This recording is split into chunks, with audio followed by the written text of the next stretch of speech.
Diabetes এই একটা শব্দ বর্তমান বিশ্বে এক বড় দুশ্চিন্তার কারণ এর একটা মহামারীর মতো ছড়ায় পড়তেছে। আসলে ডায়াবেটিসটা কি? গুগল সহজ ভাষায় বলে রক্তে যখন চিনি অতিরিক্ত মাত্রায় বেড়ে যায় তখন ওটাকে ডায়াবেটিস বলে। একজন প্রাপ্তবয়স্ক মানুষের শরীরে 4 থেকে 6 লিটার রক্ত থাকে, আর এই রক্তে চিনির পরিমাণ এতই সামান্য, মাত্র 5 গ্রাম বা 1 চা চামচ।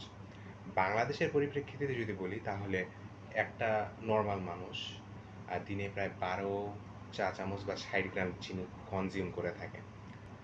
সো বেসিক্যালি উপরওয়ালা আমাগরে ওভাবেই বানাইছে যে আমাদের দেহ যাতে এই জিনিসটা অ্যাডজাস্ট করতে পারে। সো বেসিক্যালি উনি কি করছেন, উনি দেহের মধ্যে এমন একটা যন্ত্র লাগাই দিচ্ছেন, নাম হচ্ছে অগ্ন্যাশয়, যার মধ্যে আছে একটা মেশিনটার নাম হচ্ছে বিটা সেল।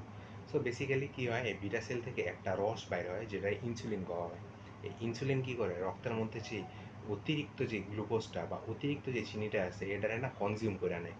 যখন কনজিউম করে নেয় তারপরে কি হয়, তারপরে রক্ত আবার স্টেবিলাইজড হয়ে যায়। এই কারণে আমাগো রক্তের মধ্যে চিনির পরিমাণটা অলওয়েজ দেখা যায় 5 গ্রাম, মানে নর্মালি স্বাভাবিক থাকে। এখন যদি আমাদের বিটা সেলটা পরিমাণ মতো ইনসুলিন ক্ষরণ না করতে পারে, অথবা যদি বিটা সেলটা ধ্বংস হয়ে যায়, আমাদের ইনসুলিন ক্ষরণ বন্ধ হয়ে যায়, তাহলে কি হবে?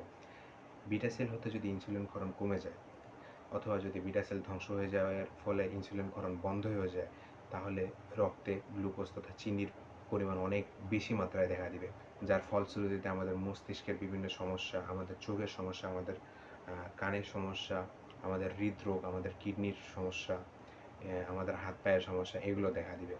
অ্যান্ড ইভেনচুয়ালি হ্যাঁ, মানুষ মারা যাবে। সো হ্যাঁ, এটাই ছিল আজকের মতো।